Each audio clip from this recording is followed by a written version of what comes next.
जो हमारा टॉपिक है वो है मोल फ्रैक्शन। मोल फ्रैक्शन को हम जीटा, काई और एक्स से डिनोट करते हैं। मोल फ्रैक्शन की अगर डिफिनेशन देखिए, it is defined as the number of moles of solute divided by total moles of solution. यानी कि ऊपर हम रखेंगे number of moles of solute और अपॉन में रखेंगे हम total moles of solution. Mole fraction अगर हम समझे, मान लीजिए यहाँ पर दो कंपोनेंट दिए गए हैं जो कि है ए और बी कंपोनेंट। मान लीजिए एक का मोल फ्रैक्शन 2 है, दूसरा है 3। इसको मान लीजिए है सल्यूट और दूसरा है सॉल्वेंट। अब मोल फ्रैक्शन अगर हमें दोनों कंपाउंड का निकालना हो तो मोल फ्रैक्शन को हम जीटा से डिनोट करते हैं। अगर मोल फ्रैक्शन एक कंपाउंड का हम निकालें तो फॉर्मूला हो जाएगा number of moles of salute. तो सल्यूट की वैल्यू कितनी है ये हम लोग बोल सकते हैं, इसका हम निकाल लें उसका रखेंगे हम, और अपॉन रखेंगे टोटल मोल फ्रैक्शन। ए की वैल्यू कितनी होगी 2 अपॉन में प्लस बी, यानी कि ए की वैल्यू है 2 प्लस बी की वैल्यू है 3। और यहाँ पर हम दोनों कंपोनेंट रखते हैं, यानी कि total moles of solution formula में जो कि दिया गया है टोटल मोल्स ऑफ सॉल्यूशन।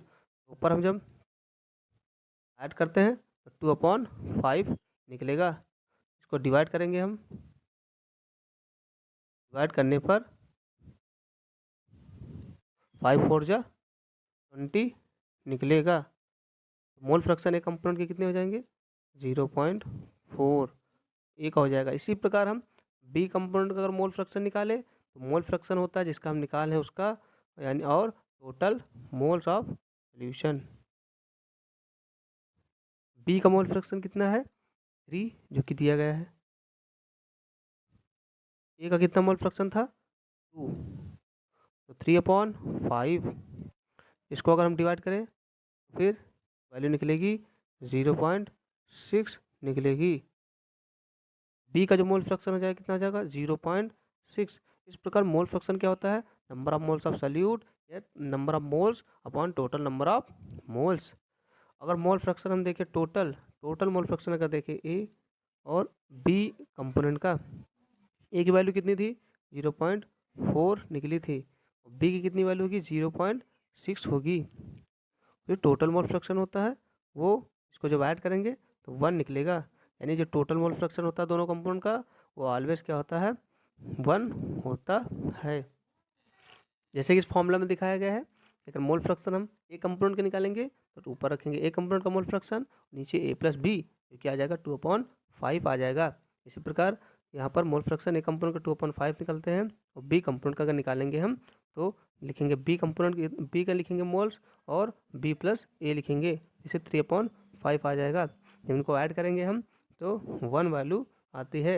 यानी मोल फ्रैक्शन जो है दोनों कंपोनेंट का सदैव कैसा होता है 1 होता है। अब एक क्वेश्चन हम यहाँ पर देखते हैं। क्वेश्चन दिया गया कि 40 gram sodium hydroxide and 54 gram 54 gram H2O जो मॉलिक्यूल है प्रेजेंट है मिक्सचर में, इनका हमें मोल फ्रैक्शन बताना है ए और बी कंपोनेंट का। तो मोल फ्रैक्शन का फॉर्मूला होता है number of moles upon total number of moles. तो यहाँ पर नंबर ऑफ मोल्स हमें दिया नहीं गया, सबसे पहले हम नंबर ऑफ मोल्स की वैल्यू निकालते हैं, क्योंकि यहाँ पर वैल्यू जो है ग्राम में दी गई है। तो सबसे पहले हम मोल्स की वैल्यू निकालेंगे। मोल्स की वैल्यू निकालने के लिए हम क्या करेंगे, सबसे पहले मान लीजिए हमें निकालना है ए कंपोनेंट का। ए कंपोनेंट क्या है सोडियम हाइड्रोक्साइड है। तो सोडियम हाइड्रोक्साइड का जो नंबर ऑफ मोल्स का फॉर्मूला हम लोग को होता है, नंबर ऑफ मोल्स का जो फॉर्मूला होता है हमें नंबर ऑफ मोल्स निकालना है और नीचे लिखना है टोटल मोल्स ऑफ सॉल्यूशन, ये फॉर्मूला है हमारा। और नंबर ऑफ मोल्स का जो फॉर्मूला होता है वो होता है मास अपॉन मॉलिक्यूलर मास।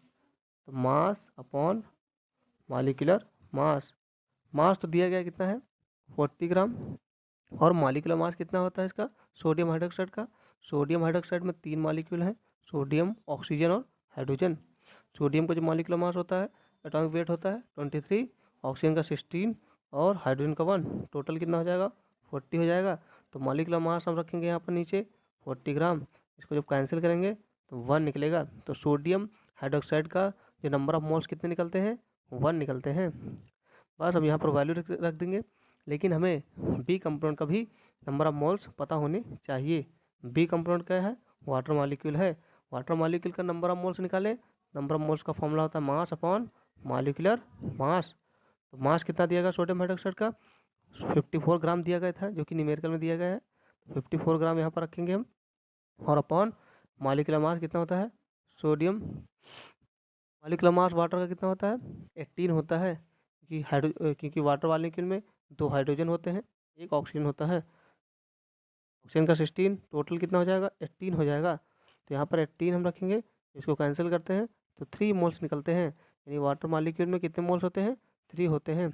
अब यहाँ पर हम ए और बी कंपोनेंट दोनों की हम आराम से वैल्यू निकाल सकते हैं। नंबर ऑफ मोल्स फॉर्मूला होता है upon total moles of solution, total moles of solution. Number of moles A component के कितने निकले थे 1, और टोटल मोल्स देखा जाए तो हमारा फॉर्मूला होता है A component plus B component. A के कितने निकले थे 1, ए का 1, बी का कितना निकला था 3, तो 1/4। इसको जब कैंसिल करेंगे हम तो 0.25 आता है वैल्यू इसकी। तो ए कंपाउंड का मोल फ्रैक्शन कितना निकलेगा 0.25 निकलेगा। इसी प्रकार हम बी कंपाउंड का निकालेंगे तो फॉर्मूला हो जाएगा बी प्लस बी हो जाएगा। बी की जो वैल्यू है यहाँ पर कितनी थी, बी की जो वैल्यू थी हमारी दी गई है 3/3 + 1 = 3, 4। जब इसको हम डिवाइड करते हैं तो 0.75 निकलता है। तो बी कंपाउंड का मोल फ्रैक्शन के अंदर 0.75 हो जाता है। और हम लोग जानते हैं कि टोटल जो मोल फ्रैक्शन होता है वो होता है ए कंपाउंड, और बी कंपाउंड का मोल फ्रैक्शन ऑलवेज 1 होता है। ए कंपाउंड कितना है 0.25 प्लस बी का कितना हो जाएगा 0.75 हो जाएगा। इसको हम ऐड करते हैं तो 1 निकलेगा। यानी कि ए और बी कंपाउंड का जो मोल फ्रैक्शन ऑलवेज कितना होगा 1 होता है। ये है सोडियम हाइड्रोक्साइड और ये होगा वाटर मॉलिक्यूल, दोनों का 1 मोल फ्रैक्शन होता है। जैसे कि इसमें दिखाया गया, मान लीजिए हम सोडियम हाइड्रोक्साइड का मोल फ्रैक्शन निकाल रहे हैं ए कंपोनेंट का, तो फॉर्मूला हो जाएगा ए कंपोनेंट का मोल फ्रैक्शन अपॉन ए प्लस बी का मोल फ्रैक्शन, यानी टोटल मोल फ्रैक्शन का मोल फ्रैक्शन हमने निकाला था न्यूमेरिकल से फॉर्मूला से निकाला था जो कि 1 निकला था। तो यहाँ पर ए की जगह वैल्यू मोल फ्रैक्शन ए का लिख देंगे और बी का कितना निकला था 3 निकला था, तो यहाँ पर 3 लिख देंगे तो 1/4 आ जाएगा, डिवाइड करें 0.25 आ जाता है। इसी प्रकार बी कंपोनेंट का मोल फ्रैक्शन क्या हो जाएगा B component upon B plus A component. B का मोल फ्रैक्शन कितना निकलेगा 3 निकलता है, और अपॉन में 3 + 1 = हो जाएगा 3/4, डिवाइड करने पर 0.75 आता है। जब दोनों कंपोनेंट को जोड़ा जाता है तो मोल फ्रैक्शन कितना निकलेगा 1 निकलता है। तो मोल फ्रैक्शन वाटर का कैसे निकाला, number of moles of water कितने हो जाएंगे, नंबर ऑफ मोल्स होता है मास अपॉन मॉलिक्यूलर मास। मास कितना वाटर का दिया गया था 54 ग्राम, और मॉलिक्यूलर मास कितना होता है 18, डिवाइड करने पर 3 मोल्स वाटर के निकलते हैं। इसी प्रकार सोडियम हाइड्रोक्साइड का मास अपॉन मॉलिक्यूलर मास रखेंगे हम। मास सोडियम हाइड्रोक्साइड का 14 ग्राम दिया गया है। मॉलिक्यूलर मास हम जो होते हैं निकाल लेते हैं, एटॉमिक नंबर से निकाल लेते हैं, जिससे 40 निकलता है, 14 ग्राम निकलता है। 40 ग्राम जैसे निकलेगा कैंसिल करने पर 1 मोल फ्रैक्शन मोल्स आ जाते हैं। इस प्रकार मोल्स, नंबर ऑफ मोल्स की मदद से हम क्या कर सकते हैं, फॉर्मूले की मदद से मोल्स निकाल सकते हैं मास अपॉन मॉलिक्यूलर मास के फॉर्मूला से। इस प्रकार हम जो किसी भी कंपाउंड का मोल फ्रैक्शन जो है आसानी से निकाल सकते हैं।